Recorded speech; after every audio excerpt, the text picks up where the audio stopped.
দিনটা ছিল 4 তারিখ, যেদিন আমরা আমাদের স্বপ্নের রাইড অর্থাৎ স্পিতি ভ্যালিতে যাব বলে 3 বন্ধু মিলে বেরিয়ে পড়েছিলাম।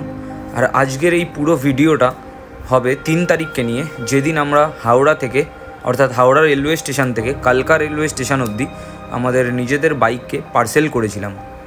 অনেকের মনেই বিভিন্ন ধরনের প্রশ্ন থাকে বাইক পার্সেল করাকে নিয়ে, যে কীরকম কী খরচা হয় বা কী কী প্রসিডিওর্স আছে। এই সম্পূর্ণ ভিডিওটা সেই সমস্ত ডিটেলস নিয়ে অর্থাৎ সেই সমস্ত ইনফরমেশান নিয়ে। তো চলো শুরু করা যাক।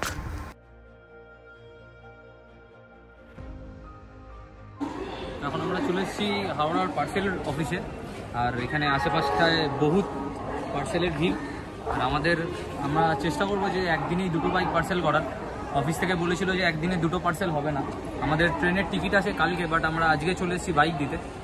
তো আমরা কথাবার্তা বলে এমনই ঠিক করবো যে কালকেই যেন আমাদের ট্রেনেই আমাদের বাইক 2টো যায়, তাহলে সেটাই সবথেকে বেস্ট হবে। আর তাছাড়া সমস্ত কিছু তো তোমরা দেখতেই পাচ্ছ। আর এখানে একটা প্রবলেম দেখলাম যে দালালের প্রবলেম, তো ওরা তোমার পিছনে পুরো চিপকুর মতো লেগে থাকবে, তো যতটা পারবে ওদেরকে এড়িয়ে বেরিয়ে যাবে। তো আমরা চেষ্টা করবো যে আমাদের বাইক 2টো যেন কালকেই পার্সেল করতে পারি, কেননা এমন কথা হয়েছে যে কালকে পার্সেল করা যাবে না বাইক 2টো, তার কারণ অনেক বাইকের চাপ আছে। বুঝতেই পারছো যেহেতু one of the biggest junction Howrah station, তাই কত পার্সেল হয় দেখো। পার্সেল অফিসের জাস্ট এরিয়াটা দেখো, এখান থেকে পুরো শেষ অবধি মিনিমাম 1 কিলোমিটার তো এরিয়া হবেই। আর যদি কেউ বাইক পার্সেল করাও তো অবশ্যই ব্লু বুকের জেরক্স আর আধার কার্ডের জেরক্স অবশ্যই সাথে করে আনবে। যেমন আমরা ওই ভুলটা করি যে আমরা ওই জেরক্সগুলো আনিনি বলে আমাদের এখনই আবার ছুটে যেতে হচ্ছে জেরক্স করতে। বাইক পার্সেল নিয়ে অনেকেরই মনে কোয়ারি থাকতে পারে যে কীভাবে কী হয় আর প্রসিডিওর্স কী কী আছে। তো আমি এইখানে সমস্ত ডিটেলস দেওয়ার চেষ্টা করছি যে কিভাবে কি প্যাকিং হয় বা পার্সেল হয় বা কিসের ওপর ডিপেন্ড করে কস্টটা। পার্সেল অফিসের লোকেশানটা হলো এই যে হাওড়া মেট্রোর সামনে দেখতে পাচ্ছ, আর এই হাওড়া মেট্রোর পাশ দিয়েই যে গলি, ওই গলিটা ওর ভেতরে ঢুকলেই তোমরা পেয়ে যাবে পার্সেল অফিস। আর আমরা এখন যাচ্ছি জেরক্স করাতে 23 নম্বর প্ল্যাটফর্মে।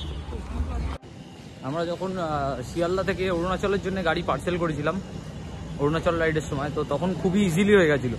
মানে আমরা যে ট্রেনে ছিলাম আমাদের বাইকও সেই ট্রেনে ছিল, কিন্তু হাওড়ার ব্যাপারটা একটু আলাদা, যেহেতু এত বড় জাংশন সেহেতু বাইকের চাপও খুব বেশি। আর সেই কারণে আমাদের কালকে ট্রেন কিন্তু আমাদের পার্সেল করতে হচ্ছে আজকে।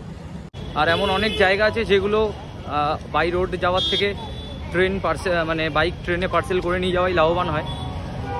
তাতে আমাদের টাইমও বেঁচে যায়, প্লাস ওই 3 দিন মানে যে কদিন যেতে লাগবে বাই রোড সেই কদিনের ফুডিং লজিংও বেঁচে যায়। তো এটা অনেকের কাছেই একটা লাভবান জিনিস হতে পারে। তো অনেকেই ভাবে যে যাদের নামে গাড়ির ওনারশিপ নেই তাদের বাইক পার্সেল হবে কিনা।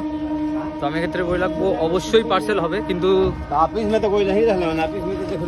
তার একটা অথরাইজেশন পেপার লাগবে কোর্টের থেকে, যেটা অ্যাপ্রক্স 100 থেকে 150 টাকা নেয় বানাতে। তো সেখানে ওনারশিপের ডিটেলস দেওয়া থাকে, আর তার বাইক যে তুমি নিয়ে যাবে সেই জন্য একটা স্ট্যাম্প পেপারের সাথে একটা অথরাইজেশন পেপার লাগে। তো বাইক পার্সেল করাতে সেই পেপারটাও তোমাদের লাগবে, সাথে আনতে হবে। S1000RR এর মতো গাড়িও পার্সেল হচ্ছে দেখতে পাচ্ছ। সুতরাং আশা করি তো সব কিছু ঠিকঠাকই থাকবে, আশা করি সব কিছু সিকিউরড হবে। দেখা যাক। আগে মারু বুকিং মোটামুটি কমপ্লিট, আর এবার আমাদের গাড়িগুলো প্যাক হয়ে যাবে। এই গাড়ি আর ওই পাশে আমার মিটিওর রাখা আছে। গরম গরম তেল ভাজলে ডিম ভাজা। তো এখানে বাইক প্যাকিং করানোর জন্য যারা প্যাকিং করায় তাদের কাছে যত ভালো তোমার বার্গেনিং স্কিল তত কস্ট তোমার কমে যাবে। তাহলে বুঝতেই পারছো আমি কি বলতে যাচ্ছি। প্যাকিং করানোর সময় অবশ্যই মিরারগুলো খুলে দেবে, নয়তো মিরারের ক্ষতি হয়ে যেতে পারে, কেননা জানি না লাগেজ এর ওপরে আরও কিছু দিতে পারে, বলা যায় না। ইন্ডিয়ান রেলওয়েজ তো সব। বাইক এখন ফুল রেডি হয়ে গেছে প্যাকিংয়ের জন্যে। এইবার 600 টাকায় বিট হয়েছে। 600 টাকার মধ্যে প্যাকিং লোডিং সব ইনক্লুডিং। তো 600 টাকার মধ্যে বিট হয়ে গেছে, আর আমাদের বাইক এখন কমপ্লিট রেডি। তো বাইক পার্সেল করার জন্য যে সমস্ত ডকুমেন্টস লাগে তার মধ্যে সবার ফার্স্টে লাগে আরসির যে ব্লু বুকের একটা জেরক্স বা অরিজিনাল ব্লু বুকটাও সাথে রাখতে পারো। আর সাথে যদি তোমার নামের বাইক হয় তাহলে তোমার আধার কার্ড, আর যদি অন্য কারোর নামের বাইক হয় তাহলে তার ওনারশিপ দিয়ে একটা অথরাইজেশনের স্ট্যাম্প। তো এই দুটো থাকলে আরামসে তোমার বাইক পার্সেল হয়ে যাবে, সেটা নিয়ে কোনো ইস্যু হবে না। আর অলরেডি আমাদের বাইক প্যাকিং স্টার্ট হয়ে গেছে, তো চলো প্যাকিংয়ের ওখানেই দেখাই তোমাদের। তো আমাদের গাড়ি কালকা যাওয়ার জন্য একদম রেডি। আর এই হলো প্যাকিংয়ের সিন। এখনও হেডলাইট প্যাকিংটা বাকি আছে, হেডলাইটটাও কমপ্লিট হয়ে গেলে ফুল বডি প্যাকিং কমপ্লিট হয়ে যাবে। আর দেখে তো লাগছে ঠিকই আছে, অসুবিধা নেই। তো দাদাকে ঠিক আছে দাদাকে বলা তো দাদা প্যাকিং আরও মাস্ট করে দিয়েছে একদম সামনে দেখতেই পাচ্ছ অনেকটা এক্সট্রা আছে আর যথেষ্ট সেফলি প্যাক করেছে। তো আরেকটা জিনিস যেটা দেখলাম যে শিয়ালদায় পার্সেলে তোমাকে বিজলি দিয়ে প্যাকিং করে, এই পেটির যে কার্ডবোর্ড আছে কার্ডবোর্ড তো থাকেই প্লাস বিজলিও থাকে, সো প্যাকিং আরও মানে সফট থাকে সারফেসটা। বাট এখানে দেখলাম একটু হার্ড লাগছে, যাই হোক মনে হয় না কিছু হবে বলে, তো হোপ ফর দ্য বেস্ট।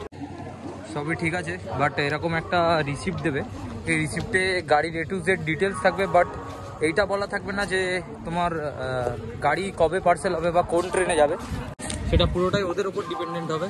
আর খুব ঝামেলা যা দেখলাম, লোকের ওপর পুরো ভরসা করে থাকা, কেউ সিওরিটি দিতে পারছে না যে এই অমুক দিনে তোমাদের গাড়ি পৌঁছাবে, যাকেই জিজ্ঞাসা করবে বলবে দেখছি। তো আমি মনে করি যে এইসব ঝামেলার থেকে বাইক চালিয়ে বাই রোড চলে যাওয়া ভালো একদিক থেকে, আবার অন্য দিক থেকে ভাবলে এটাই লাভজনক।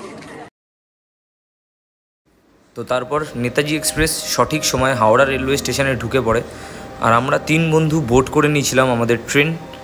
আর তারপরে নিজেদের মতো আড্ডা ইয়ার্কি মারতে সময় কাটাতে আমরা পাড়ি দিয়েছিলাম আমাদের ড্রিম ডেস্টিনেশন স্পিতি ভ্যালির উদ্দেশ্যে। তো তোমাদের সবার সাথে খুব শীঘ্রই দেখা হচ্ছে কালকা রেলওয়ে স্টেশনে, যেখান থেকে আমরা আমাদের স্পিতি ভ্যালি রাইডটা স্টার্ট করব। তো পুরো স্পিতি ভ্যালি রাইড সিরিজ দেখতে অবশ্যই চ্যানেলটিকে সাবস্ক্রাইব করে রেখো।